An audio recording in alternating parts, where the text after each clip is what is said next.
नमस्कार, मैं हूं सुरेश चौहान की और आप देख रहे हैं बिंदास बोल। बिंदास बोल में हम आपके सामने आज एक संवेदनशील मुद्दा लेकर आए। धर्म से भी बड़ी मानवता है और उस मानवता के बारे में किसी धर्म में भेदभाव नहीं होना चाहिए। वो अपना हो पराया हो, मानवता में कोई पराया नहीं होता। लेकिन एक बड़ी दुखद घटना के साथ एक ऐसी शैतानी हरकत हुई है कि इसका उल्लेख आज के बिंदास में करना जरूरी है। बहुत बार हमको लोग कहते हैं कि आप विशिष्ट समाज के खिलाफ या मुसलमानों के खिलाफ ज्यादा बोलते हो, लेकिन मित्रों आज हम मुस्लिम भाइयों की न्याय की बात करने वाले हैं। जी हाँ, एक फोटो देखिए स्क्रीन पर। यह फोटो है जो मक्का में, एक ही फोटो जो मक्का में हादसा हुआ मीना में, उस हादसे में जो लोग मारे गए उनके डेड बॉडी के साथ कैसे भेदभाव हुआ, यह हम आपको दिखाना चाहते हैं। यह फोटो इंटरनेट पर है, लोग जानते हैं। अफ्रीका से लेके कई अरब देशों में भी इसको लेकर चर्चा हो रही है, लेकिन भारत में किसी ने भी यह चर्चा नहीं की। हम आपको दिखा रहे हैं भारत के और अफ्रीकन देशों के मुसलमानों के डेड बॉडी को कैसे किसी पशुओं को भी काटकर एक दूसरे के ऊपर फेंका जाता है, ऐसे फेंका गया है। यह फोटो सुदर्शन के फेसबुक पर है। यह फोटो ह्यूमन राइट एक्टिविस्टों के पास है। यह मुस्लिम उन संगठनों के पास है जो इस घटना की निंदा कर रहे हैं। आपको कलर से ध्यान में आएगा, इसमें ज़्यादातर अफ्रीकन मुस्लिम भाई है और भारतीय मुस्लिम भाई है। ये कैसा भेदभाव है। यह मृत्यु के साथ, ऐसा हमारे देश में कहा जाता है कि शव दुश्मन का भी हो तो भी उसके मृतदेह का पूरा सम्मान करना चाहिए, लेकिन यहाँ तो अपने कहे जाने वाले सऊदी अरेबिया के प्रशासन ने हमारे मुस्लिम भाइयों के साथ कैसी ज्यादती की है, उसका जीता जागता कहना पड़ेगा मृतदेह के तरफ। लेकिन यह सबसे घिनौना उदाहरण है। इसी मुद्दे पर हम आज आपके सामने बिंदास बोल में बात करेंगे। हम चाहेंगे कि इस विषय पर बात हो कि आखिर भारतीय मुसलमानों के साथ सऊदी अरेबिया जैसे देशों में रहने वाले मुसलमान भेदभाव क्यों करते हैं। वीडियो के साथ हम आपके सामने तमाम उदाहरण दिखाएंगे, लेकिन इसका अति तब हो गया जब ये फोटो मैंने इंटरनेट पर देखा और मैंने तय किया विषय बदलकर कि आज बिंदास बोल में हम भारतीय मुस्लिम भाइयों की न्याय की बात करेंगे और सऊदी अरेबिया जो अपने आप को इस्लामिक देश कहता है उसके ऊपर शरीयत के कानून के अनुसार कार्रवाई की मांग भी करेंगे। पहले विस्तार से मुद्दे को देखते हैं।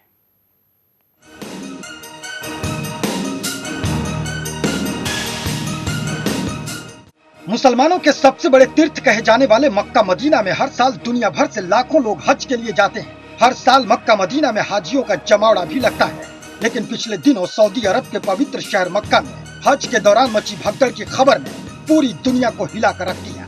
जी हाँ, इस भगदड़ में एक तो नहीं बल्कि 717 लोगों की मौत हो गई और 800 से ज्यादा लोग घायल हो गए। मरने वालों में 18 भारतीय मुसलमान भी शामिल थे। ये तो बस किताबी आंकड़े हैं, वास्तव में मरने वालों की संख्या हजारों में होगी।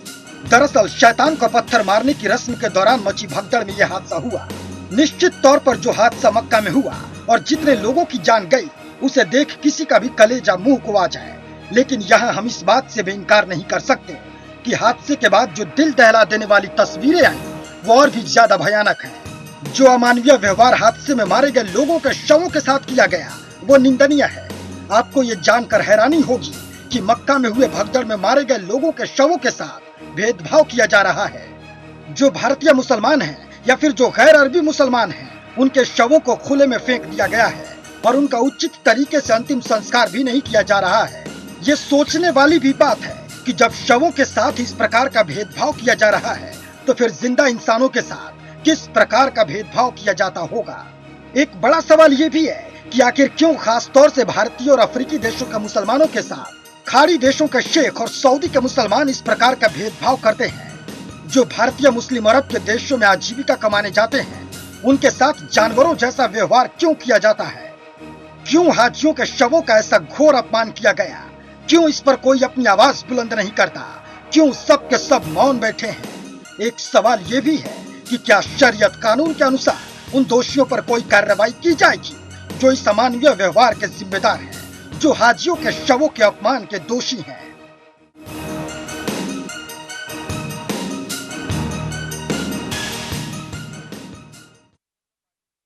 तो यह मुद्दा है और इस मुद्दे पर आज बिंदास बोल में पूरे 1 घंटे तक हमको आपको बात करनी है।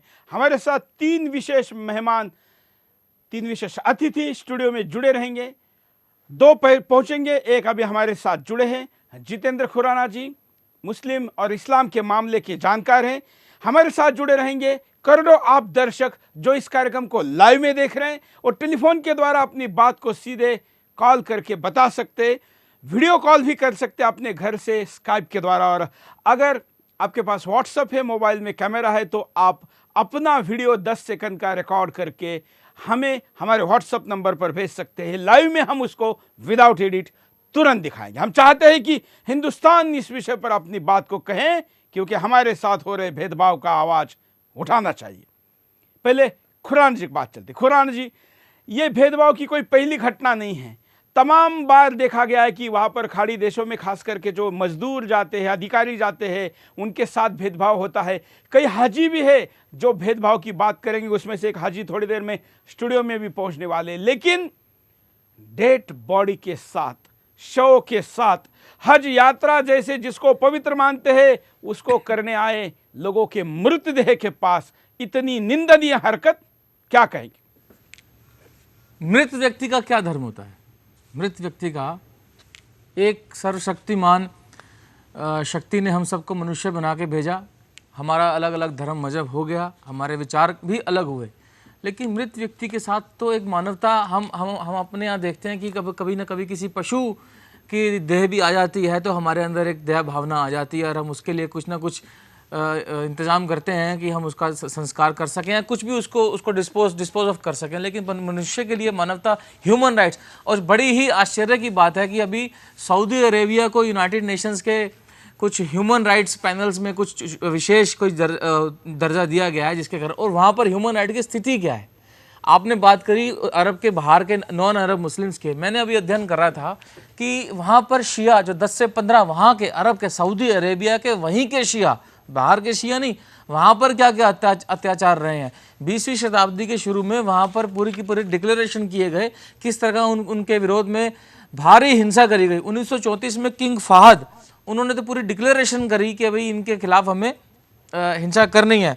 और इस्माइली विशेष तौर पे इस्माइलियों के बारे में तो वहाँ के स्कूलों के जो अध्ययन किताबें हैं उसमें पढ़ाया जाता है कि भाई इस्माइली जो हैं ये मुस्लिम नहीं है और ये ज़रूरी है कि इनको इन्फिडल्स ही समझा जाए। ये बाहर से मुस्लिम है लेकिन अंदर से मुस्लिम नहीं है और ये बहुत देवतावादी हैं। बिल्कुल, एक मुद्दे पर आपके पास दोबारा आएंगे। हमारे साथ कई कॉलर जुड़े हैं, उनके पास चलते हैं। जय हिंद। जय हिंद सुरेश, बोलिए। पश्चिम बंगाल से। हाँ, मैं एक चीज बतलाना चाह रहा हूँ कि भारत के जो मुसलमान हैं, इन्होंने पाकिस्तान बनाया, वहाँ भी मुहाजिर बोल के आज इनके साथ बहुत अन्याय हो रहा है। ये तो खुद भारत के साथ कुछ लोग अन्याय कर रहे हैं। और इतिहास रहा है जब से गांधी जी ने कमान संभाली, ये जो है ये मुसलमानों का नेतृत्व बहुत ही जो है पृथकतावादी लोगों के हाथ में चला गया और इनका भारत छोड़ कहीं सम्मान नहीं होने वाला है। तो इसके बावजूद भी न अपना नाम चेंज करते, हमेशा अपने को अरब के साथ जोड़ के रखते हैं। मैं एक ऐतिहासिक घटना बतलाता हूँ आपको। 859 ईसा पूर्व जो है एक नामरूद इराक में है, वहाँ एक शिलालेख मिला कि एक सलमान नासेर बोल के एक आदमी ने इजराइल पे अटैक किया था। तो इनका नाम जो है इस्लाम आने की 7वीं शताब्दी में इस्लाम आया। इसके पहले से इनके नाम जो रहे हैं, जब ये हिंदू थे तब के जो नाम रहे, अरबी नाम, जो आज भी यहाँ के मुसलमान अपना अरबी नाम चेंज नहीं कर सके। लेकिन आप इंडोनेशिया चले जाइए, मलेशिया चले जाइए, वहाँ के लोग अपना नाम जैसे सुकार्णो जो है वो रखते हैं, वो अपना नाम जो है, और अब भगवान गणेश की पूजा करते हैं। लेकिन यहाँ के लोग अभी यहाँ के भी संस्कृत से अटैच नहीं हो पा रहे हैं और अरब इनको कोई महत्व नहीं देता है।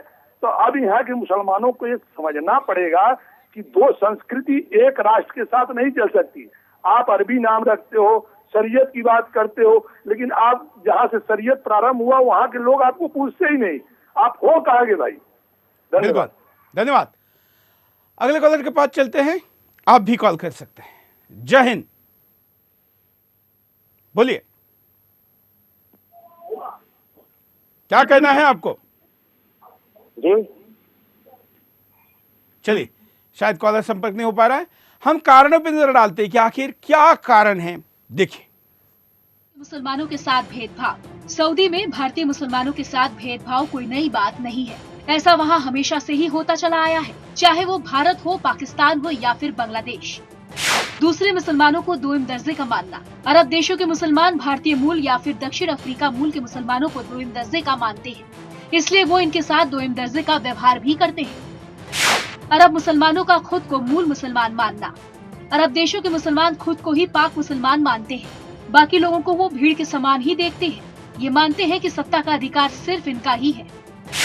भारतीय मूल के मुसलमानों के साथ पारिवारिक संबंध नहीं रखते अरब के मुसलमान शादी ब्याह नहीं रखते भारतीय मुसलमानों के साथ, न कोई पारिवारिक संबंध ही रखते हैं। अरब में भारतीय मुसलमानों को नागरिकता नहीं। अरब में लाखों भारतीय मुसलमान मजदूर रहते हैं, सालों तक वहाँ अपनी आजीविका कमाते हैं, लेकिन वहाँ सालों तक रहने के बावजूद नागरिकता नहीं मिल पाती। हम आपको मक्का में हुए हादसों की अब तक की क्या क्या परंपरा रही है, हालांकि इसको परंपरा शब्द शायद गलत हो सकता है, लेकिन हादसों की क्या श्रृंखला रही है, इसको देखा दें। मक्का में पहले कब कब हुए हादसे। 18 सितंबर को मक्का के अल रहम मस्जिद में क्रेन गिरने से हादसा हो गया था। इसमें 100 से ज्यादा लोगों की मौत हो गई थी। 12 जनवरी सन 2000 में भी शैतान को पत्थर मारने की घटना के दौरान भगदड़ मच गई थी। इसमें 400 से ज्यादा लोगों की मौत हुई थी। 1987 में ईरानी श्रद्धालुओं और सऊदी गवर्नमेंट के बीच झड़प में 402 लोगों की मौत हो गई थी और 650 लोग घायल हुए थे। 1989 में मक्का में 2 बम ब्लास्ट में 1 की मौत हो गई थी और 16 लोग घायल हो गए थे। 1990 में हुई भगदड़ में 1426 लोगों की मौत हो गई थी। 1994 में पत्थर मारने की रस्म के दौरान भगदड़ में 270 लोगों की मौत हुई थी। 1997 में आग लगने से 340 से ज्यादा लोगों की मौत हो गई थी और 1500 से ज्यादा लोग घायल हुए थे। 1998 में ओवरपास पर 180 लोगों की मौत हुई थी। 2001 में भगदड़ में 35 लोगों की जान गई थी। सन 2004 में हुई भगदड़ में 200 से ज्यादा लोगों ने अपनी जान गंवा दी थी। सन 2006 में मक्का में ब्रिज पर मची भगदड़ की वजह से 300 लोगों की जान गई थी। कॉलर के पास चलते हैं। जय हिंद। जय हिंद सर। बोलिए सर, उड़ीसा से दिनेश यादव बोल रहा हूँ सर। हाँ सर, मैं ये बोलना चाहता हूँ सर, हाँ कि आज जो भी घटना हुआ वहाँ पर, हाँ इससे सर बहुत दुख तो पहुंचा है, और जो मैं तस्वीर भी देख रहा हूँ मुझे बहुत तकलीफ हो रही है। सर, मैं यही बोलना चाहता हूँ हमारे देश के मुसलमान भाइयों से कि आज हम लोग, ठीक है, मक्का मदीना ठीक है, बहुत पवित्र स्थान है, ठीक है, लेकिन आज हम लोग जो भी हमारे यहाँ से इतना वर्ल्ड से टोटल लाखों करोड़ लोग सर वहाँ जाते हैं, ठीक है, तो उनका टूरिज्म कितना बढ़ता है सर, उस दृष्टि से नजरिए से देखा जाए तो क्या ऐसा कोई सही काम में ऐसा कोई समाधान नहीं है कि इस विधि को हमारे देश में करके हमारे टूरिज्म को बढ़ाया जाए। चलिए, ये तो आपकी सूचना है। अब ये आध्यात्मिक मामला है, जिसके उसका धर्म का है, हम उसमें हस्तक्षेप नहीं करना चाहते, लेकिन हम ये कहना चाहते हैं कि मक्का मदीना जहाँ पर है, मुसलमानों का धार्मिक स्थान जहाँ पर है, वहाँ पर बाहर से आने वाले नॉन अरबी मुसलमानों के साथ जिस प्रकार से भेदभाव किया जाता है वो निंदनीय है। ये भेदभाव का स्तर कैसा है, डेथ बॉडियों का आपने अभी थोड़ी देर पहले देखा, अभी हम आपको दिखाते हैं। वहाँ पर जो मजदूरी करने जाते हैं, ऑफिसर बन के जाते हैं, काम करने बन जाते हैं, फैक्ट्रियों के मैनेजर जाते हैं, उनके साथ क्या होता है। भारतीय मुस्लिम भाइयों के कुछ वीडियो।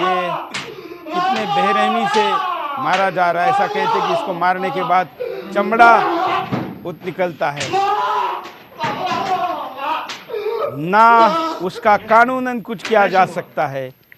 बेचारा ये दोनों एक ही धर्म के हैं, लेकिन धर्म के नाम पर दुनिया को धार्मिकता सिखाने और अपने आप को इस्लामिक राष्ट्र कहने वाले देशों के लोगों का ये हाल। और भी कई वीडियो आपके सामने दिखाएंगे। जितेंद्र जी के पास चलते हैं। जितेंद्र जी, नहीं, मैं अभी ये पढ़ ही रहा था कि वहाँ पर तो मुस्लिम हो, अगर किसी सऊदी मुस्लिम महिला को एक नॉन सऊदी मुस्लिम पुरुष से प्रेम हो जाए तो उसकी तो शादी एक तरीके से संभव सी दिखती है। और वैसे तो कानून है, अगर पिता मना करते तो है ही नहीं, लेकिन सरकार ने भी कुछ ऐसे ऐसे कानून बना रखे हैं कि वो उनकी निकाह नहीं हो सकता, उनकी शादी नहीं हो सकती।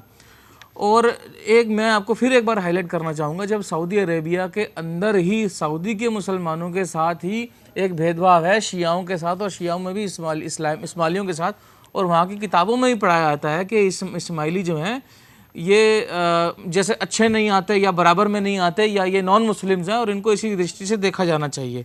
इसी तरीके से BBC में कई आर्टिकल छपे, गार्डियंस में कई आर्टिकल छपे कि जो पाकिस्तान और भारत से जो भी वहाँ नौकरी करने आते हैं उनको एक तरीके से लेबर राइट्स नहीं है, उनके लेबर राइट्स नहीं है, उनको एक गुलाम की दृष्टि से देखा जाता है। अभी पीछे थोड़े दिन पहले एक एशियन मुस्लिम को वो नमाज में नहीं जा पाया तो उसको मस्जिदें साफ़ करने का दंड दिया गया। और हम ये देख रहे हैं कि अरब में रेसिज्म है। अभी कुछ लोग जो गेस्ट कह रहे हैं वो आएंगे, तब मैं कुछ हदीसों का रेफरेंस देना चाहूँगा। वो ये कि हम प्रतीक्षा कर रहे हैं, हमारे साथ मोहम्मद अफजाल जुड़ रहे हैं और उनके साथ एक और भी हाजी हमारे साथ जुड़ेंगे, लेकिन कॉलर हमारे साथ कहिए, फिलहाल उनसे बात कर लेते हैं। जय हिंद, बोलिए। जय हिंद। क्या कहना है आपको? देखिए, मैं सैयद इब्राहिम फकर अजमेर शरीफ से बोल रहा हूँ, गद्दी नशीन हूँ, पूर्व माइनॉरिटी कमीशन का मेंबर रह चुका हूँ राजस्थान में। हाँ। देखिए, जैसा इस्लाम में वैसे एक ही सफ में खड़े हो गए महमूद और अयाज, ना कोई बंदा रहा ना बंदा नवाज, लेकिन ये जैसे चित्र आपके चैनल पे देखने को मिल रहे हैं और जो घटनाएं देखने को मिल रही हैं, वैसा भेदभाव ना कभी हुआ है और ना होना चाहिए। और अगर हुआ है तो ये वाकई निंदनीय है, क्योंकि इस्लाम में आपस में इस तरीके से और हाजी के साथ इस तरीके का भेदभाव अगर कोई व्यक्ति करता है, या कोई हुकूमत या कोई किसी भी तरह का प्रशासन अगर वहां पे या कहीं पे भी करता है, अजमेर शरीफ में भी ऐसी एक घटना छोटी मोटी हो चुकी है, लेकिन कभी इस तरीके का भेदभाव नहीं करते। और वैसे अरब में आपकी बात सही है कि अरब का प्रशासन, लोग जो है उनकी मानसिकता यही है कि अरबी अपने आप को सर्वश्रेष्ठ, जबकि इस्लाम में ऐसी कोई वो नहीं है, लेकिन उसके बावजूद अपने आप को सर्वश्रेष्ठ मानने की एक कोशिश करते हैं। और उसी की वजह है कि यहाँ से गए हुए जितने मुसलमान होते हैं उनको ये हिंदी कहते हैं, हिंदुस्तान के मुसलमान को हिंदी कहा जाता है, जबकि मुसलमान सिर्फ मुसलमान होता है, लेकिन उसको हिंदुस्तान का होने की वजह से पूरे अरब ममालिक के अंदर या इवन UAE में चले जाएं, कहीं भी चले जाएं, वहाँ उसको हिंदी कहा जाता है। तो ये एक भेदभाव की परंपरा तो अरबियों में है, लेकिन क्योंकि ये हाजियों के साथ हुआ है और हाजी एक बहुत मुकद्दस जगह पे और मुकद्दस काम करने के लिए गया है, एक पाक इरादे से गया है, और हिंदुस्तान का हो चाहे दुनिया का कहीं भी व्यक्ति हो, अगर वो हज के लिए गया है, और हज जैसे आपका कुंभ का मेला है, उस तरीके से हमारे लिए हज सबसे बड़ी दुनिया में एक जो 5 फर्ज है इस्लाम में, उस 5 फर्ज में से एक फर्ज होता है हज। बिल्कुल बिल्कुल। छोटे से गांव में भी अगर कोई हाजी आता है तो लोग बड़े सम्मान के साथ उसको मान देते हैं, सम्मान देते हैं, लेकिन हमारे यहाँ तो ये है, वो क्यों ऐसा करे जहां पर आपका सर्वश्रेष्ठ स्थान है, ऐसा आप खुद कह रहे हैं।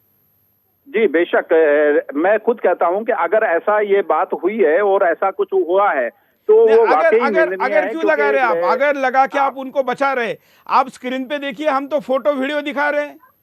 नहीं, मैं वही कह रहा हूँ, आपका फोटो देख के ही मैं कह रहा हूँ कि ऐसी बात हुई है तो वाकई ये निंदनीय है, चाहे कहीं भी हो, क्योंकि ये तो जिंदा के साथ भेदभाव नहीं करना चाहिए। फिर हाजी जैसे जो हज करके गया है पवित्र व्यक्ति, और उसकी अगर कोई किसी आकस्मिक घटना या दुर्घटना के अंदर मृत्यु हो जाती है तो उसके शव के साथ अपने यहाँ हिंदुस्तान में तो जानवर के साथ ऐसा भेदभाव नहीं करते। तो ये तो इंसान है, और इंसान भी हाजी जैसा पवित्र इंसान, और उसकी लाशों के साथ अगर इस तरीके का भेदभाव जैसा आप बता रहे हैं चल रहा हुआ है तो वो वाकई ही एक निंदनीय है। और ये इस्लाम में इसकी जितना, इस्लाम क्या, इंसान जिसकी जितना निंदा करे वो आप इस्लाम के जानकार है, आप इस शरीयत के अनुसार इन लोगों को क्या सजा होनी चाहिए? देखिए, ये सजा माफी के लायक ही नहीं है, ये वहाँ की गवर्नमेंट को स्टेप उठाना चाहिए। और अगर भारत के मुसलमानों के, मैं तो कहता हूँ कहीं के भी मुसलमानों के या कहीं के भी हाजी के साथ इस तरह की घटना हुई है तो उसके लिए सभी कंट्रीज को एक आवाज में आवाज उठाना चाहिए और सबको जवाब तलब करना चाहिए इन लोगों से कि आखिर जो हम इस मुकद्दस जगह पे एक तवक्को नहीं करते हैं वो काम ऐसा कैसे हो गया। आप भी हाजी है? जी नहीं, मुझे ये शर्फ हासिल नहीं हुआ है, लेकिन मेरे यहाँ से सब जाते रहते हैं और हम क्योंकि मालूमात जरूर रखते हैं और जिंदगी में एक बार हज करना जरूरी होता है तो उसके लिए उम्र और उम्रदराज और वाली बातें भी होती हैं। चलिए, धन्यवाद। अजमेर शरीफ से हमारे साथ जुड़े थे, जानकारी दे रहे थे और निंदा कर रहे थे वहाँ की सरकार की। और मैं चाहूँगा कि पूरे हिंदुस्तान के मुसलमान ही नहीं, हिंदुस्तानी सऊदी अरेबिया सरकार की इस विषय पर निंदा जरूर करें। अगले कॉलर। जय हिंद जी, सुन पा रहा हूँ जी। बोलिए जी, मेरा सवाल ये है कि जो इसके धर्म से उसमें जोड़ा जा रहा है, जैसे मुसलमान का सवाल उठ रहा है सऊदी अरब में जो हादसा हुआ है, अब तो इसमें तो कोई धर्म के इसमें ना जोड़े तो अच्छा है, क्योंकि जब हज में जाता है तो उसे कोई पता नहीं होता वो सवाल आए या ना आए। आपका शुभ नाम क्या है? मेरा मोहम्मद तनवीर। हाँ, मोहम्मद तनवीर। नहीं तो हाजी तो मुसलमान ही होता है ना, उसको मुसलमान कहने में क्या आपत्ति है? नहीं, जैसे सवाल आपने उठाया है, कहने लगे जी मुसलमान हिंदुस्तान का नई एक्शन ले रहे हैं, बांग्लादेश हो गया, पाकिस्तान हो गया, साउथ अफ्रीका हो गया, उधर नहीं, मैं तो पाकिस्तान की बात ही नहीं कर रहा हूँ। मुझे तो पाकिस्तानी का क्या करना है वो तय करे, मुझे तो हिंदुस्तानी मुसलमानों की चिंता है और इसलिए आज का कार्यक्रम कर रहा हूँ। जी, ये हिंदुस्तान का ही आदमी बोल रहा हूँ मैं, यही मेरा मोहम्मद तनवीर नाम है, इसीलिए सवाल को मैंने फोन किया आपसे।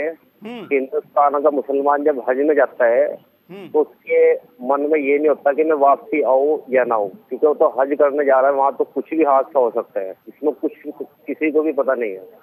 बिल्कुल। और इसीलिए हम कहते हैं कि इतने पवित्र यात्रा पर जाने वाले व्यक्ति, अजमेर शरीफ से थोड़े देर पहले जो जुड़े थे उन्होंने भी कहा कि हाजी हमारे लिए सबसे पवित्र व्यक्ति होता है, वहाँ से वापस आ सकने वाले व्यक्ति को कितना मान सम्मान दिया जाता है, लेकिन ऐसे व्यक्ति के मृतदेह के साथ इतनी घिनौनी हरकत जो सऊदी अरेबिया सरकार ने की है, इसकी हम निंदा केवल करके नहीं रुकेंगे, बल्कि पूरा हिंदुस्तान कार्रवाई की मांग करे। भारत सरकार और भारत सरकार का विदेश मंत्रालय भी इस पर तुरंत एक्शन ले ले, यह हम अपेक्षा करते हैं।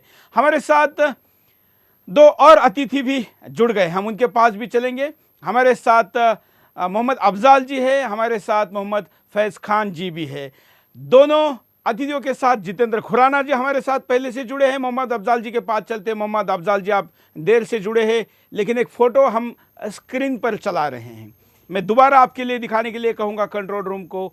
ये वो फोटो है जो भारतीय और अफ्रीकी डेड बॉडीज है जो मदीना में स्टैम्पेड हुई, उसमें मरे हुए लोगों को कैसे जानवरों जैसा एक दूसरे के ऊपर डाला गया है, इसकी निंदा दुनिया भर में हो रही है। भारत में तो कुछ कोई नहीं बोल रहा है, लेकिन हमने तय किया कि हम भारत के मुस्लिम भाइयों के डेड बॉडी के साथ जो घिनौना कृत्य हुआ है उसको दिखाएंगे। अफजाल जी, आपकी पहली प्रतिक्रिया? बहुत अफसोस की बात है जनाब, मैं बता दूं, मैं पिछले साल मैं भी हज पर था और ये जो वाक़या हुआ है सऊदी अरबिया का जो मक्का शहर है उससे 5 किलोमीटर दूर मिना का वाक़या है। और इस मिना के वाक़े में जो कुछ हुआ उसका ये मैंने पिछले साल जब मैं हज पे था तो वहाँ पर जिस तरह से हिंदुस्तानियों के साथ दुर्व्यवहार होता है, जिंदा हाजियों के साथ भी दुर्व्यवहार होता है, और तो ये तो जो इस दुनिया से रुखसत हो गए उनके साथ इस तरह का व्यवहार हो रहा है। और इसमें कम से कम मैं पिछले साल जो है मैंने कोशिश करी थी हज कमेटी को कांटेक्ट करने की कि हज कमेटी इस बारे में ज़रा संज्ञान ले, इस बारे में सोचे, क्योंकि हिंदुस्तान का मुसलमान जब अपनी ज़िंदगी का एक एक पैसा जोड़कर हज के लिए जाता है तो उसको उसका जो फ़ायदा जो मिलना चाहिए, जो ये 5 दिन होते हैं अहम हज के लिए, ये 5 दिन बड़े अहम होते हैं। उसके जाने में भारत का हम टैक्स देने वाले लोगों का भी पैसा लगाते हैं विकास काम छोड़ के, क्योंकि श्रद्धा का विषय है, आस्था का विषय है। ऐसे में वो पैसे जितने खर्च होते हैं उतना वहाँ पर अपमान भी झेलना पड़ता है। जीवित को भी और मृत को भी। आप खुद उसके भुक्तभोगी ऐसा आप बता रहे हैं। ऐसी बातों क्या अभी एक कोई भाई कह रहे थे, मुस्लिम भाई कॉलर करके, वो कह रहे थे कि नहीं मुसलमानों में देश वाली बात नहीं होती, ये सऊदी वाला है, ये पाकिस्तानी है, भारतीय है या अफ्रीकन, ऐसा नहीं होता। लेकिन ऐसा तो साफ दिख रहा है। नहीं नहीं, बिल्कुल वहाँ सब कुछ होता है। वहाँ पर सबको जो जो यूरोपियन कंट्री के हैं, जो अरब कंट्री के हैं, उनके लिए मीना के अंदर विशेष इंतजाम है। और हमारे हिंदुस्तानी और जो इधर के पश्चिम एशिया के हैं, जो हमारे बांग्लादेशी हैं, जो और या अफ्रीकन हैं, इनके लिए जो बड़ा, और सब जितने भी वो जो होते हैं टेंट होते हैं, उनके सब एसी होते हैं। और हमारे जो टेंट होते हैं, जो हिंदुस्तानियों के जो टेंट होते हैं, उसमें सिंपली एक कूलर लगा हुआ होता है। और मजे की बात यह है कि वहां पर जो खाने की व्यवस्था कहीं नहीं होती, सिर्फ एक टाइम खाना देते हैं। 2 टाइम खाना देना चाहिए इंसान को, सुबह नाश्ता देते हैं और दोपहर का खाना, रात का खाना देते ही नहीं। इस तरीके का दुर्व्यवहार होता है वहां पर। और मैंने इस बात के ऊपर बार बार ऑब्जेक्शन लगाया। मैंने यहाँ की गवर्नमेंट से भी बात करी। मैंने कहा, और ये जो जिस तरह का ये जो जिस तरह का हिंदुस्तान के, और मैं कहता हूँ सारे जितने भी हाजी थे और उनके साथ अगर बुरा कार्य हो रहा है, इसके लिए हमारे सऊदी अरब के राजदूत को बुलाकर जो है ना, प्रधानमंत्री साहब को या विदेश मंत्रालय को इसका संज्ञान लेना चाहिए और उनसे इस बारे में उनसे वो मांगना चाहिए कि आपके होते हुए और हज के लिए हम लोग इतना पैसा खर्च करते हैं और हिंदुस्तानी 1 लाख से ज्यादा हिंदुस्तानी जाते हैं वहां पर, और वहां पर इस टूरिज्म का उनको फायदा होता है। वहां पर टूरिज्म का फायदा भी होता है, टूरिज्म का बहुत पैसा। आप ये समझे, सऊदी अरबिया और मक्का और मदीना की जो फाइनेंशियली पोजीशन अगर जो साउंड है, तो हम हाजियों की वजह से है। वहाँ पे जो लोग, वहाँ के जो लोग, उनको जो व्यापार मिलता है, वहाँ पे जो करेंसी आती है, फॉरेन करेंसी आती है, वो हमारी वजह से पहुँचती है। हम हिंदुस्तानियों की और पूरे जो हाजी लोग जाते हैं उनकी वजह से पहुँचती है। हम एक श्रद्धा के लिए वहाँ जाते हैं। वहाँ जिस तरीके का व्यवहार होता है, आप ये देखिए, मैं आपको एक और बात बताता हूँ कि मेरे साथ ये हुआ कि मैं अगर वहाँ की गलियों में खड़े होकर किसी से अंग्रेजी में अगर सवाल करता हूँ या हिंदी में या उर्दू में सवाल करता हूँ, तो वो जवाब नहीं देते। वो कहते अरबी में जवाब बोलो। अरबी में बोला। अब अरबी सीखने के लिए तब मैं हज को जाने से पहले मुझे पहले अरबी सीखनी पड़ेगी, तब मैं वहाँ पे जाकर अपने मकसद को जो हल करना चाहता हूँ वो नहीं ये। और जबकि मैंने पूछा वहाँ के उससे, एम्बेसी से, क्या अरबी सीखनी ज़रूरी है, तो उन्होंने कहा नहीं, ये सब जितने भी अरबी हैं ये सब जानते हैं, हिंदी उर्दू सब जानते हैं। तो ये लेकिन जानबूझकर हिंदुस्तानी को परेशान करते हैं। ये मेरे साथ हुआ, पर्सनली मैं जो बात कर रहा हूँ मेरे साथ हुआ इस तरह का। और ये दुर्व्यवहार करते हैं ये लोग। ये हाजियों की जो कदर करनी चाहिए, जो आप अपनी ज़िंदगी का सरमाया इकट्ठा करके, पैसे इकट्ठा करके, एक पैसे इकट्ठा करके जब वहाँ जाता है, तो उसका सम्मान जो होना चाहिए वो सम्मान नहीं होता वहाँ पे। बिल्कुल। और ऐसे अपमान का बदला लेने, इस पर कार्रवाई करने और दोबारा ऐसा ना होने की दिशा में भारत सरकार ने एक्शन लेनी जरूरी है। हम यहाँ पर रुकते एक छोटे से ब्रेक के लिए। ब्रेक के बाद दोबारा आएंगे बिंदास बोल।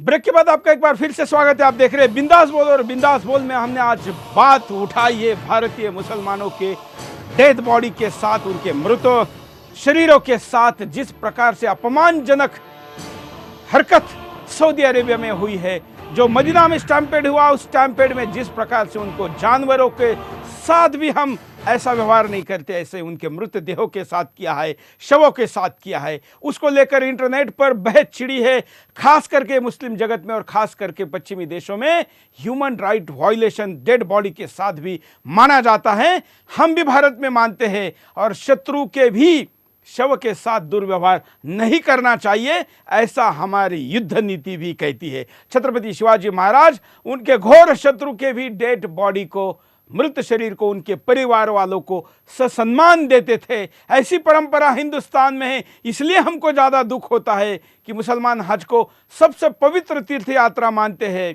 और उन्हीं तीर्थ यात्रियों के साथ ऐसा दुर्व्यवहार होता है। कुछ व्हाट्सएप के वीडियो हम तक आए हैं, आप भी ऐसे वीडियो रिकॉर्ड करके हमको भेज सकते हैं। पहले इनको देखते हैं। अब तो कम से कम मुस्लिम लोगों को और तथा कथित सेकुलर लोगों को ये समझ लेना चाहिए कि भारत पर ही उनकी सबसे ज़्यादा इज्जत होती है, क्योंकि यहाँ पर याकूब मेमन जैसे आतंकवादी को भी पूरे सम्मान के साथ दफनाया जाता है। सबसे पहले मैं धन्यवाद देना चाहता हूँ बिंदास बोल को कि उन्होंने ये प्रश्न उठाया मुसलमानों के प्रति सऊदी अरब में जो भेदभाव हुआ है। मैं ये पूछना चाहता हूँ कि भारतीय मुसलमान यही प्रश्न अभी तक। गेस्ट के पास चलते हैं। जिस प्रकार से अफजल भाई ये एक खास करके जो पहला व्हाट्सएप था जिसमें उन्होंने कहा कि भारतीय मुसलमानों को भारत में ही जो सम्मान मिलता है वो बाहर नहीं मिलता, भले वो पाकिस्तान विभाजन में उधर गए हुए हो या और भी कहीं वो गए हुए हो, फिर भी क्यों इतनी अटैचमेंट है सऊदी के साथ? देखिए, हमारे जो उलेमा हजरात हैं उन्होंने जो हमें शिक्षा दी है और मज़हब के बारे में जितना हम लोग जितना समर्पण भावना से बात करते हैं, और हज जो है फरीज़ा नंबर 5 है, 5वां फ़र्ज़ है मुसलमान के ऊपर कि अगर आपके पास पैसा है तो हज ज़रूर करिए। तो ये है। लेकिन सबसे बड़ी बात मैं आपको एक और बात बता देना चाहता हूँ कि ये जो सऊदी गवर्नमेंट है और ये जो मुसलमान हैं वहाँ सऊदी मुस्लिम्स हैं, उनके पास करुणा नाम की कोई चीज़ नहीं है। वहाँ पर मरने वाले के साथ जो है ना, वो चाहे उनका बादशाह क्यों ना मर जाए उसका भी उनको दुख नहीं होता। तो वो आम इंसान के लिए वो क्या दुख करेंगे।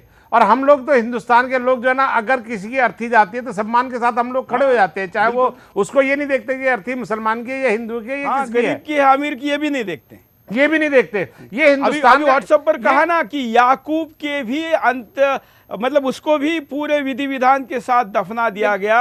यहाँ तक कि जो मुंबई हमले के आतंकवादी थे जो पाकिस्तान से आए थे उनको भी भारत सरकार ने सरकारी पैसे से दफनाया। यह हमारी नीति है क्योंकि हिंदुस्तानी संस्कार ऐसे है।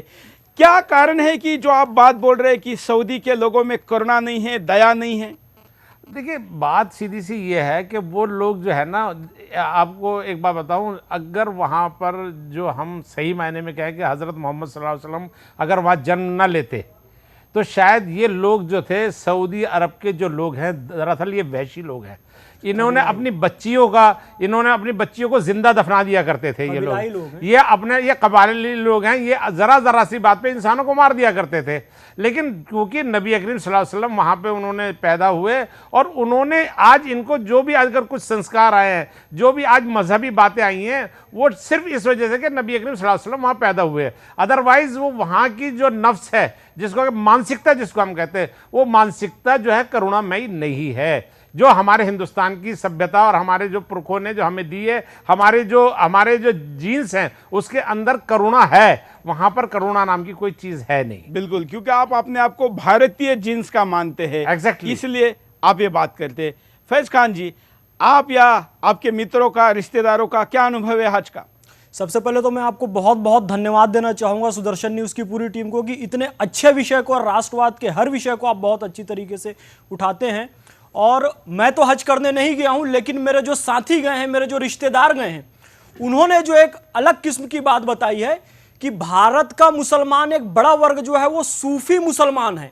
यानी कि वो पीरों को, पैगंबरों को, गुरुओं को, औलियाओं को वो मानता है। जब वहां पर जाकर वो कभी फातिहा के लिए भी हाथ उठा देते हैं किसी बुजुर्ग की दरगाह पे, नबी करीम सल्लल्लाहु अलैहि वसल्लम की बारगाह में सलातो सलाम पढ़ने के लिए वो हाथ उठा देते हैं, तो वहां पर अरबी लोग उन्हें काफिर कहते हैं, शिर्क कहते हैं, और उनका माथा वहीं पर पटक दिया जाता है कि तुम तो शिर्क कर रहे हो, तुम हिंदू हो, तुम हिंदुस्तान के लोग मुसलमान, सच्चे मुसलमान नहीं हो। इस तरह की चीजें सूफी मुसलमानों को वहां पर झेलनी पड़ती हैं, और ऐसा हमारे कई साथियों ने बताया है।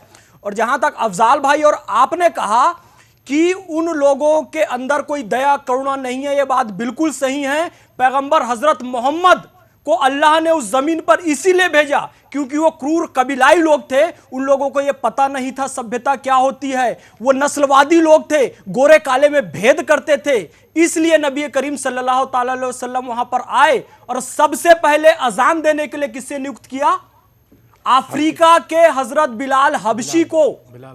हजरत बिलाल हबशी को कहा कि आप अजान दो। लेकिन इतने सालों बाद भी ये सुधर नहीं रहे ना। हाँ, और अरबियों ने उसका विरोध किया था कि हजरत मोहम्मद सल्लल्लाहु अलैहि वसल्लम आप क्यों ये एक काले व्यक्ति को अजान देने के लिए नियुक्त कर रहे हैं? तो नबी करीम सल्लल्लाहु अलैहि वसल्लम ने कहा कि अल्लाह गोरा और काला रंग नहीं देखता है बल्कि उसके दिल की भावना देखती है। लेकिन आज 1400 साल बाद भी यदि उन्होंने पैगंबर हजरत मोहम्मद की बात मानी होती तो उन अफ्रीकी भाइयों के साथ, हिंदुस्तानी भाइयों के साथ भेदभाव नहीं करते। हजरत बिलाल हबशी के वो वंशज, वो हमारे अफ्रीकी निगरो भाई, उनकी लाशें देखिए वहां पर उन्होंने कितने जलील की हुई है। यहां पर हम लोग एक कुत्ता भी पालते हैं, घोड़ा भी पालते हैं, और वो खत्म हो जाए तो उसको कितने सम्मान के साथ उसको दफनाते हैं, उसका अंतिम संस्कार करते हैं। घर में चींटी निकलती है तो हम आटा डालते हैं, आटा डालते हैं, चींटी के लिए आटा डालते हैं, सांप के लिए दूध रखते हैं, हर जीव का हम सम्मान कर। और मुझे गर्व है साहब कि मैंने हिंदुस्तान में जन्म लिया है, मुसलमान होने का मुझे गर्व है, और उससे अधिक गर्व हिंदुस्तानी मुसलमान होने का गर्व है कि मेरा जींस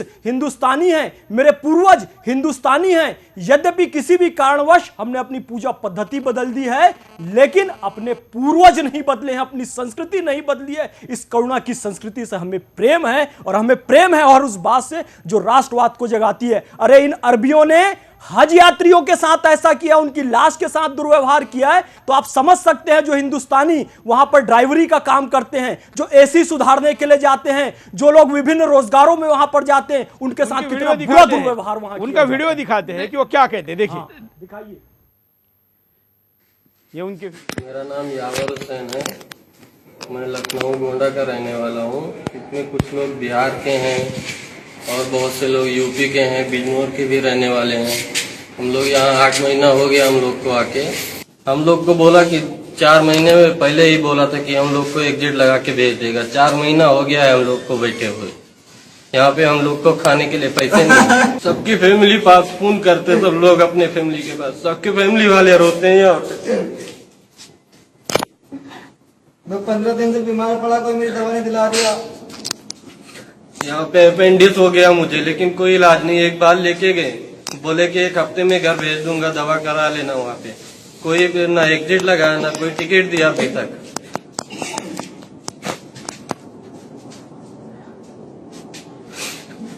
सर इतना इंडिया गवर्नमेंट से मेरी यही गुजारिश है कि बस किसी तरह हम लोग को बुला ले। बस पैसे भी नहीं दे रहा है तो पैसे भी नहीं चाहिए हम लोग, बस इंडिया किसी तरह बुला ले। हम लोग इतनी हेल्प कर दीजिए हम लोग। अफजाल भाई, हर व्यक्ति वहां रो रहा है, आप देख सकते हैं। और खुद उन्होंने जानबूझ के अपना नाम मुस्लिम है ये बताया है, और फाइनली उन्होंने ऐसा करने के बजाय यहाँ तक भी किया है। अब सोच सकते हैं कि इसका मतलब ये अंदर से निकला है, जो भारतीयता है मुसलमानों की वो निकली है। और शायद मुझे लगता है कि वो ऐसा करते हैं इसीलिए वहाँ पर उनको मारा जाता है। देखिए एक बात सुनिए, ये तो हमारे हिंदुस्तानी मुसलमान हैं और हम हिंदुस्तानी मुसलमान हैं। मैंने तो वहाँ पे जो अभी फैज़ भाई ने हज़रत बिलाल का जिक्र किया है, उनकी नस्ल के लोग, आज ग़ुलामी प्रथा नहीं है, आज ग़ुलाम नहीं है, लेकिन वहाँ पे जो वो जीवन व्यतीत कर रहे हैं वो आज भी ग़ुलाम है।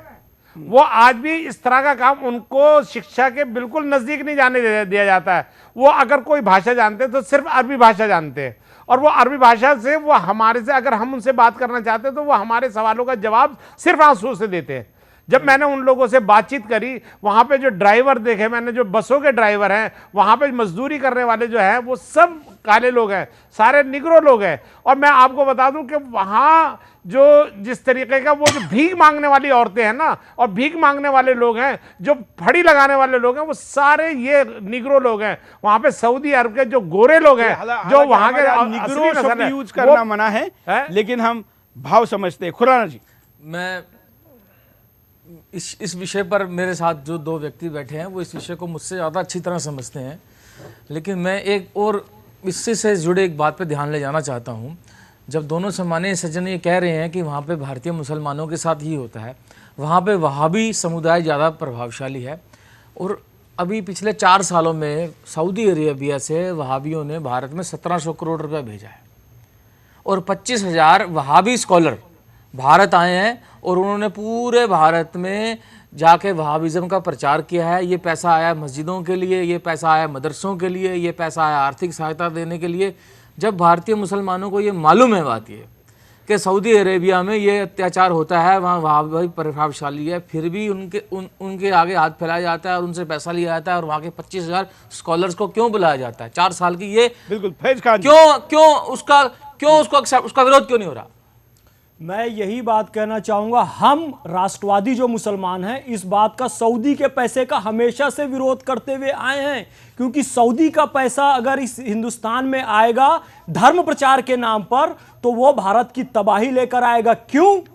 क्योंकि सऊदी के ही उस डॉलर के लालच में हैदराबाद की आज कितनी बेटियां हमारी बर्बाद हो चुकी है, केरला की हमारी कितनी बेटियां बर्बाद हो चुकी हैं, उनका यौन शोषण किया गया, उनको ले जाकर एक एक महीना 2-2 महीने में यौन शोषण करके उन्हें छोड़ दिया गया उसी सऊदी के रियाल की लालच में। तो सऊदी रियाल के लालच में हमको नहीं पड़ना है। मैं यही कहना चाहूंगा, धर्म प्रचार के नाम पर यहां पर आएंगे लेकिन भारत में अपनी आर्थिक और धार्मिक सत्ता स्थापित करना चाहेंगे। भारतीयों को तो वो नीचा समझते ही है, उन्हें मुसलमान मानते ही नहीं है। वो कहीं ना कहीं उनके दिलो दिमाग में हावी होकर चाहे धर्म के नाम पर, पैसे के नाम पर इस हिंदुस्तानी मुसलमानों को दुरुपयोग करते हैं, उन्हें जिहादी बनाते हैं, उन्हें गलत तरीके से आतंकवाद की ट्रेनिंग देते हैं। और ये सारी चीजें कहीं ना कहीं भारतीय मुसलमानों को राष्ट्रवाद के विरुद्ध और अपने राष्ट्रीय हितों के विरुद्ध ले जाती है, जिसका कि आइडियल इस्लाम विरोध करता है। जो अपने देश का नहीं हुआ, जो अपने मुल्क का नहीं हुआ, वो कभी भी, वो गद्दार व्यक्ति कभी मुसलमान नहीं हो सकता। यदि अरब की आइडियोलॉजी हम भारतीयों को अपने मुल्क से गद्दारी करना सिखा रहे हैं उस पैसे से, तो हम इसको नहीं मानते। जो बात अभी फैज भाई कह रहे हैं, थोड़े दिन पहले एक मौलवी आए थे, उन्होंने कहा कि हमारे लिए देश की सीमा नहीं होती। ठीक है, देश की सीमा नहीं होती है साहब, मैं ये कहना चाहूंगा वो आइडियल लेवल पे देश की सीमा नहीं होती। जब आप सारे मुसलमानों को एक माने, एक ही सफ में खड़े हो गए महमूद और अयाज, ना कोई बंदा रहा ना कोई बंदा नवाज, यानी कि गुलाम को और मालिक को एक सफ में तो खड़ा कीजिए। आप अरबियों के लिए विशेष सुविधाएं देते हैं, यूरोपियों के लिए विशेष सुविधाएं देते हैं, और भारतीय जाता है तो उसको आप खाने के लिए भी नहीं देते हैं। अभी आपने खुद वीडियो दिखाया कि भारतीय मुसलमान नौकरों की वहां पर क्या हालत है। फिर कहा है कि सारे मुसलमान दुनिया के एक हो गए। मैं भारतीय मुसलमानों को स्पष्ट रूप से कहूंगा, बल्कि एक चेतावनी देना चाहूंगा, मेरे भाई आप सबसे सुरक्षित हिंदुस्तान में हो। एक बार जाकर आप सीरिया और इराक में देख लो, यदि वर्ल्ड वाइड इस्लाम की आप बात करते हो तो इस्लाम सबसे अधिक कहीं सुरक्षित है, मुसलमान सबसे अधिक कहीं सुरक्षित है तो सरजमीने हिंदुस्तान में है। और 1 मिनट में और कहना चाहूंगा कि नबी करीम सल्लल्लाहु अलैहि वसल्लम करते हैं, मुझे 2 मिनट चाहिए, पाकिस्तान से बहुत ज्यादा प्रेम करते हैं, उनको भी बताइए। चौहान जी मुझे 2 मिनट चाहिए, बस 1 मिनट में साहब बात कंप्लीट करूंगा कि इसीलिए हमारे नबी करीम सल्लल्लाहु अलैहि वसल्लम हजरत मोहम्मद ने फरमाया कि मुझे सुकून की ठंडी हवा सरजमीन हिंद की तरफ से आती है। यानी उन अरबियों से हमारे नबी को भी सुकून नहीं मिला, सुकून की ठंडी हवा उन्हें पूरब दिशा की ओर से। उसका मतलब ये निकाला, ये दुष्ट ये मतलब निकालते हैं कि इसका मतलब ये इस पर हमको इस्लाम ने कब्जा करना है और लिहाज से हिंदुओं को भगाना है। जबकि उन्होंने जब ये बात कही थी तब यहां पर इस्लाम था भी नहीं। यहां के योगियों ने, यहां के साधुओं ने, हमारे पूर्वजों ने जो तप किया था, जो तपस्या की थी, जो विश्व को अमन चैन सुकून दिया था, यहां अपने तप के माध्यम से वो हवाएं नबी करीम सल्लल्लाहु अलैहि वसल्लम के पास वो पहुंची हैं। उस हवा का तो चौहान जी मैं देखिए, मेरा एक बात है कि जो मैंने इस बात पे ध्यान लगा, 1700 करोड़ वहाबियों को आया, वहाबियों के पास एक तो शियाओं के लिए और नॉन वहाबी सुन्नीस के लिए, उनके लिए कोई बहुत बड़ा वैर है इनके बीच में। मेरा ये कि मुझे ये समझ नहीं आती कि ये सब जो निंदा होती है ये डिबेट में क्यों होती है, हम जब इनको याद दिलाते हैं तभी क्यों होती है। आपका मैं इन दोनों के बारे में ये बात नहीं कहूंगा। नहीं तो हमारे मैं इनके बारे में नहीं कह रहा हूँ। और नहीं 1 मिनट, जब A R Rahman, 1 minute sir, मुझे ए आर रहमान के ऊपर बिना पूछे किसी ने रजा अकेडमी फतवा दे सकती है और उसके ऊपर एक चर्चा परिचर्चा हो जाती है। क्या अब 2 विषय हैं यहाँ पर। अभी आपने देखा कि जो गैर अरब के मुसलमानों के साथ क्या व्यवहार हो रहा है, क्या इस पे फतवा निकलेगा? पहली बात, इस पे फतवा निकलेगा क्या? दूसरी बात, दोनों बातें डिस्कस कर लें। हम एक मुद्दा लेते हैं। अफजल भाई, इसके खिलाफ फतवा देने वाला क्यों नहीं मिलता? नहीं, देखिए क्या बात है कि ये लोग जो है ना, आप तो बहुत बड़ी बात कर रहे हैं।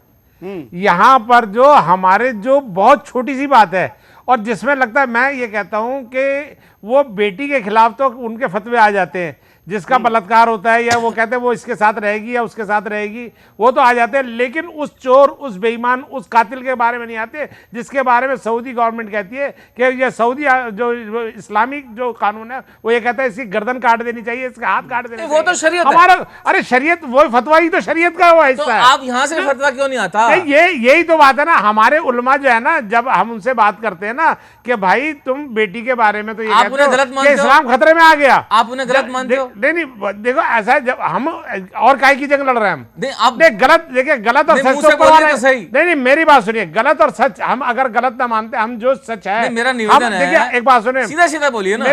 देखिए मैं एक बात समझ लीजिए, मेरी बात को समझ लीजिए, हम गलत और सही का फैसला करने वाले नहीं है। तो निंदा तो कर रहे हैं, हम निंदा करने में हमने कोई कसर नहीं है। हाँ गलत, जो मैं कह रहा हूँ निंदा करने में मैं कहाँ भाग रहा हूँ, निंदा तो मैं कड़ी निंदा कर रहा हूँ, घोर निंदा कर रहा हूँ। लेकिन आप ये बात, लेकिन एक बात सुनिए, आपने बड़ा मुझे बड़ी आपके साथ मुझे बैठ करके बात करके मैं जानता हूं कि मुझे कितनी प्रसन्नता हुई। आपके शब्दों में जो भारतीयता है, आपने जिस तरीके के शब्दों का भी चुनाव किया वो भी भारतीय शब्द है। लेकिन मेरी बात को समझिए, आपने ठीक कह दिया, लेकिन ये भारत के अभी एक पिछले साल एक फुटबॉल का मैच था जी, मालदा में एक गांव के पास फुटबॉल मैच था, उसका इस्लाम से कोई लेना देना नहीं है, उसमें कुछ हो सकता है मुस्लिम लड़कियां भी खेल रही हैं, उसमें सब लोग खेल रहे थे, लेकिन वो गांव के जो थे मौलाना जी अड़ गए, नहीं जी ये गैर इस्लामिक है, यहाँ से हमारी ये लड़कियां बिगड़ेंगी। और वो मैच जिसका इस्लाम से कोई मतलब नहीं, जिसका मुसलमानों से कोई मतलब नहीं, जबरदस्ती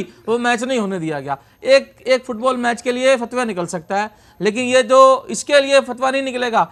अब पूरा भारत आप देखिए कितनी बड़ी संगठन है, फतवे किस किस बात के लिए फतवे निकल जाते हैं। आपको एक बात समझ लेनी चाहिए मेरे दोस्त, एक बात समझ लेनी चाहिए, हमारे हिंदुस्तान के मुसलमानों की जो अभी फैज भाई जिनके बारे में जिक्र कर रहे थे ना, कि हम सूफी मुसलमान के ज़्यादा, यहाँ पे सबसे ज़्यादा अधिक मानने वाले संख्या जो है ना, जो सूफीइज्म से जो मुसलमान हुए ना, सुनिए प्लीज़, वो उसके बावजूद आप ये देखिए कि हमारे उन सूफी मुसलमानों ने भी आज तक ये जुर्रत नहीं करी कि उनके खिलाफ इस बात का फतवा लेके आए। तो गलती किसकी है? नहीं मैं यही तो कह रहा हूं ना, आज अपने भारत के नहीं अपने भारत के अंदर जो गतिविधि, अपने भारत के अंदर जो गतिविधियां हो रही हैं, उस पर फतवा निकल जाता है। नहीं मैं जहां पर आप ये कह रहे हैं, मानता हूं, जहां पे आप ये कह रहे हैं कि मुस्लिम सबसे ज्यादा सुरक्षित हैं, वहीं पर फतवा निकल जाता है, लेकिन वहां नहीं निकलता। भाई साहब, एक मेरे दोस्त, हम लोग जो हमारा संगठन जो काम कर रहा है ना, इन्हीं बातों को लेकर, ऐसे ही विचारों को लेकर हमें पूरे समाज के अंदर एक नया वातावरण क्रिएट करने के लिए हम काम कर रहे हैं। और देखिए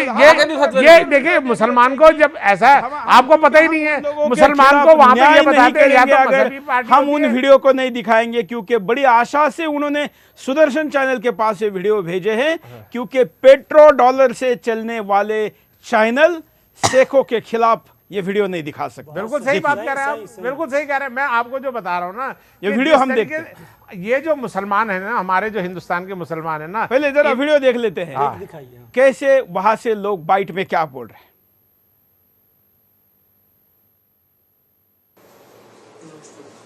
हाँ सर, अस्सलाम वालेकुम, मैं संतोष कुमार बोल रहा हूँ। जी जान सर, हम बहुत परेशान हैं सर, हमें आप बुला लीजिए जितना जल्दी। हमें यहाँ आके 1 साल 2 महीना हो गया और ना हमारा कोई सुनवाई है ना कुछ है। 4-5 महीना सैलरी दिया और बाद में सैलरी भी नहीं दे रहा है और रूम में से भी निकाल दिया। और मेरी बीवी भी बहुत बीमार है सर, मैं बहुत जल्दी जाना चाहता हूँ सर। हम बहुत तबाह है सर, हम 11 आदमी है और उसमें हम 2 बिहार के, बाकी दिल्ली और बिजनौर के हैं सर। हम बहुत तबाह है। देखिए बंदा भी परेशान है सर, बचाइए, तो बच्चे हैं सर, बचाइए सर, बचाइए, हम बहुत ज्यादा परेशान हैं सर। बस आपसे यही उम्मीद है सर, भाईजान कि हमें बुलाइए सर। सभी बीमार है यहाँ देखो सर, मेरी टांग गली हुई है, इधर से खुजली हो रही है बहुत ज्यादा, इधर से थोड़ा लगा हुआ है, इधर से कहाँ से दवाई लाऊं मैं बगैर काम के, और पैसा भी नहीं है सर मेरे पास। हमारी मदद कर दिए, हम जल्दी से जल्दी हमें हमारी यही गुजारिश है, हमें जल्द से जल्द यहाँ से निकाल लिए और कहीं जल्दी से निकाल लिए। मैं बीमार हूँ सर, बहुत ज्यादा पथरिया, मेरा पेंडिस हो गया है सर, जल्द से जल्द हमारी यही गुजारिश है। अफजल भाई, हमारे पास एक दिन में 100 से ज्यादा फोन, मैं आपका एवरेज बता रहा हूं, आज अगर इस कार्यक्रम को देखकर जो फोन करेंगे ना, उनकी संख्या अलग।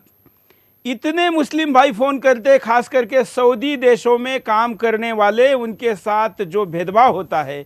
कुछ वीडियो तो ऐसे कि हम इसलिए नहीं दिखाना चाहते क्योंकि उनके घर के लोग अगर यहाँ पर दिखाएंगे देखेंगे तो बेचारे असहाय उपाय तो कुछ कर नहीं सकते, लेकिन उस वीडियो को देखकर उनकी परेशानी और बढ़ेगी। उसको हम नहीं बढ़ाना चाहते, इसलिए नहीं दिखा रहे। नहीं तो हमारे पास 1000 से ज़्यादा वीडियो है जो सुदर्शन के व्हाट्सएप पर वहाँ के मुस्लिम भाइयों ने भेजे हैं। हम परिणाम देख लेते हैं, क्या परिणाम हुआ है। अरब में प्रतिरोध की आग भड़क सकती है। मजदूर कानूनों को लेकर अरब में प्रतिरोध हुआ। वहाँ पहले भी ऐसे मामले सामने आए हैं। अरब में मानवाधिकार मामलों के उल्लंघन होते रहेंगे। अरब में लोकतंत्र नहीं है, वहाँ राजशाही है। शरिया कानून के नाम पर वहाँ मानवाधिकार के उल्लंघन बार बार होते रहते हैं। हाजियों के साथ भेदभाव होता रहेगा। ऐसा नहीं है कि विदेशी हाजियों के साथ ही अरब में ये पहला भेदभाव है। इससे पहले भी अरब में भेदभाव होते रहे हैं, चाहे वो रहने की व्यवस्था हो या फिर दूसरी व्यवस्था। हाजियों का अरब सरकार से विश्वास उठ जाएगा। जब हाजियों को एहसास होता है कि उनके साथ दोहरा व्यवहार हो रहा है तो वो विरोध करने पर भी उतारू हो सकते हैं। ऐसे में अरब सरकार को सभी हाजियों का ख्याल रखना जरूरी है। भारत जैसे देशों से संबंध खराब हो सकते हैं अरब के। वैसे तो भारत सरकार अरब सरकार को पहले भी मजदूरों के शोषण के मामले को उठाती रही है, लेकिन ताज़ा मामला काफी गंभीर है। ऐसे में भारत सरकार को इस ओर ध्यान देना चाहिए। कार्यक्रम के अंतिम में मैं तीनों अतिथियों की एक प्रतिक्रिया सिर्फ चाहूंगा 5-5 सेकंड में। पहले जितेंद्र जी।